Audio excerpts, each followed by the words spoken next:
Hola, buenas tardes, profesor Abraham. Mi nombre es Sharon Michelle Carvajal Vadillo. Soy de la generación 267, grupo 2. Bien, como tal, usted nos dejó realizar un video en el cual nosotros le explicaríamos un tema a elegir. Yo opté por elegir el tema de delito, los aspectos positivos y negativos que integran al delito, que conforman al delito. Bien, pues para empezar con esta pequeña explicación, empecemos por qué es un delito. Bien, como tal, en el artículo 7 del Código Penal Federal nos enmarca que el delito es un acto u omisión que sancionan las leyes penales. Bien, ya explicado este concepto de delito, pasaremos a la explicación del el concepto dogmático de delito, en el cual nos enmarca los aspectos positivos que integran el delito. En este caso, delito es considerado como una conducta típica, antijurídica, culpable y punible. Bien, pues empecemos con el tema. En este caso empezaremos por explicar qué es conducta, qué es una acción u omisión. En este caso es un comportamiento humano voluntario, el cual, como ya le mencioné, se divide en dos, que es una acción y una omisión. Bien, la acción como tal es el querer y el hacer, y una omisión es el no hacer o el dejar de hacer. Bien, como tal también la parte de acción se divide en tres importantes temas, como tal que sería la acción, está conformada por una conducta, el nexo causal y el resultado. Bien, para que quede un poco más claro este tema, como tal daría un ejemplo. En la causa, que sería la primera, sería una persona que dispara un arma de fuego. El nexo causal es el que une a la causa con el resultado. En este caso, el resultado sería privar de la vida a una persona. Bien, ya he explicado el aspecto positivo del delito. En su primer elemento, que sería conducta, expliquemos el aspecto negativo, que sería ausencia de conducta. Bien, en la ausencia de conducta es cuando no existe una conducta. Esto quiere decir que no hay delito, ya que no existe la conducta como tal.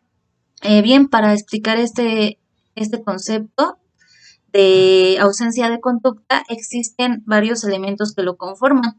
Esto quiere decir vis mayor, vis absoluta, sonambulismo, asimismo también sueño profundo, actos reflejo e hipnosis.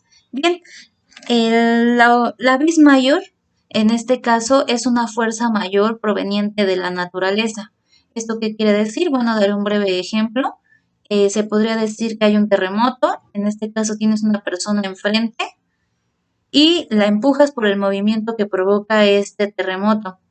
Y por esta acción que realizas de empujarlo cae al vacío, bien como tal no fue algo que tú quisiste hacer o quisiste empujarlo, sino que fue por el movimiento provocado por el terremoto o temblor que surgió. Bien, asimismo también tenemos la vis absoluta, que es una fuerza exterior proveniente de otra persona. En este caso, un claro ejemplo sería una persona que fuerza a otra a disparar del gatillo de una arma de fuego, disparándole a otra, privándola de la vida. Bien, ya explicado este tema, pasemos a la tipicidad.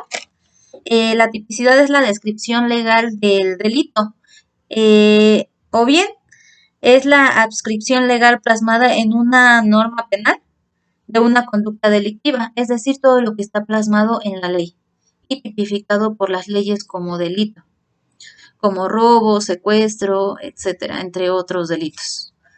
Bien, asimismo, pues también tiene sus aspectos negativos, la tipicidad. En este caso, pues existen varios principios, el cual sería uno de ellos: no hay delito sin ley, no hay delito sin tipo, no hay pena sin delito y no hay pena sin ley.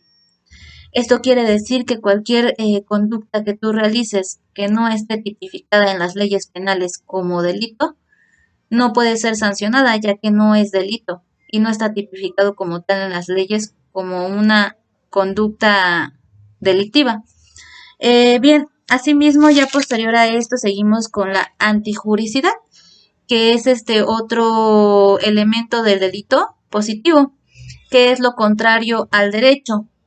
Bien, asimismo, pues también tenemos los aspectos positivos. Perdón, este antijuricidad es un aspecto positivo. Posterior a esto, seguirían los aspectos negativos del delito para que no sea considerado como delito, que sería causas de justificación.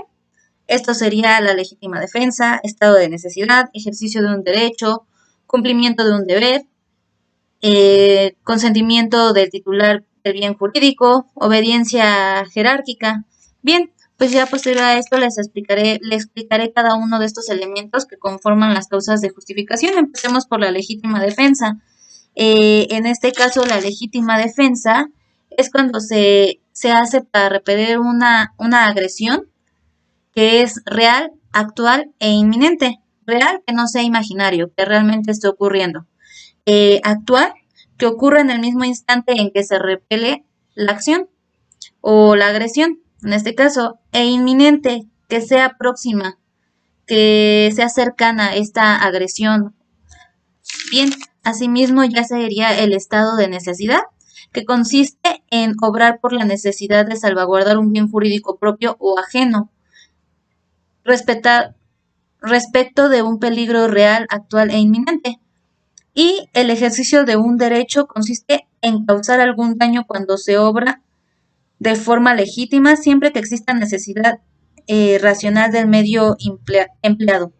Ya posterior a esto, en ejercicio de un derecho, en este caso, un ejemplo sería un boxeador que por motivos de su profesión, él es boxeador y hace una agresión a otra persona, pero bueno, es por deporte. No es porque él haya querido golpear a esta persona o lesionarla o privarla de la vida por algún torneo que tengan ellos. Eh, Bien, ya después sigue cumplimiento de un deber. Consiste en causar daño obrando en forma legítima en cumplimiento de un deber jurídico. Es decir, como nosotros, como futuros policías, en caso de que lleguemos a hacer alguna intervención y en ella existan disparos de arma de fuego, bien, nosotros tendríamos que repeler esa agresión, ya que están atentando con nuestra vida y pues disparamos el arma de fuego contra esa persona privándola de la vida, bien sería en ejercicio de un deber, ya que lo estás haciendo por motivos de trabajo y de salvaguardar tu vida propia. Bien, posteriormente sigue el consentimiento de titular del bien jurídico. Este se encuentra en el artículo 5, fracción 15, perdón, en el artículo 15, fracción tercera. El delito se excluye cuando el bien jurídico sea disponible, el titular del bien tenga la capacidad jurídica para disponer libremente del mismo, entre otras cuestiones que vienen como tal marcadas en este artículo 15 de la fracción 3.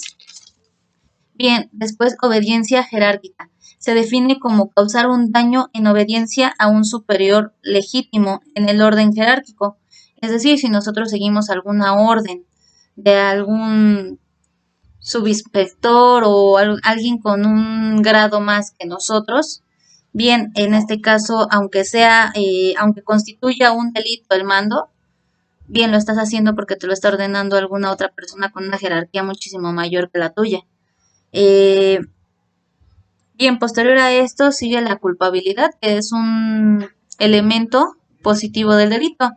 Es la relación directa que existe entre la voluntad y el conocimiento del hecho con la conducta realizada.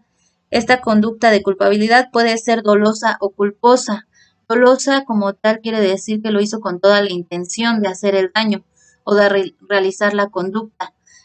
Culposa es sin tener la intención de producir daño. Bien, como tal, pues también la culpabilidad tiene sus elementos negativos del delito, que sería la inculpabilidad. Las causas de inculpabilidad son las circunstancias que anulan la voluntad o el conocimiento, es decir, error esencial del hecho.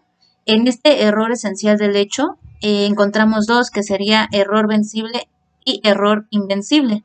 En caso del error vencible, es aquel que por cuestiones de tipo pudo haberse evitado, no lo pudo haber cometido y por no tener el cuidado preciso o cuestiones parecidas, pues no lo evitó, pero sí se podía evitar esta acción.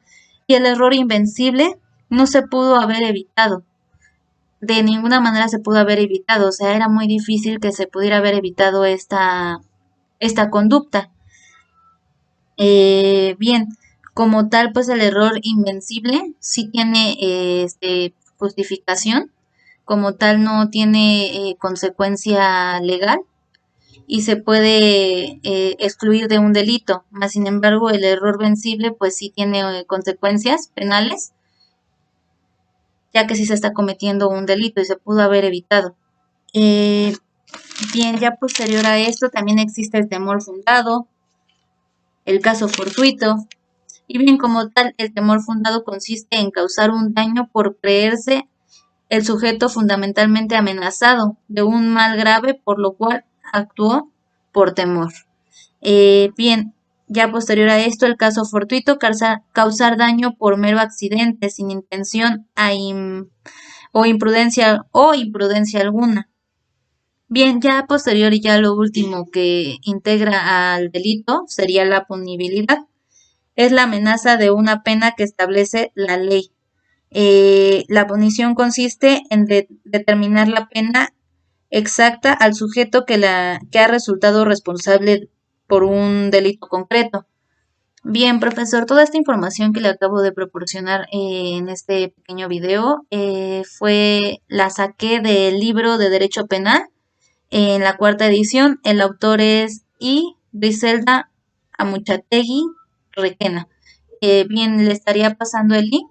Me parece que ya se lo pasé, pero bueno, se lo vuelvo a proporcionar en donde saqué toda esta información sobre el delito y los elementos que lo integran. Por mi parte, pues sería todo y que tenga una excelente tarde, profesor Abraham.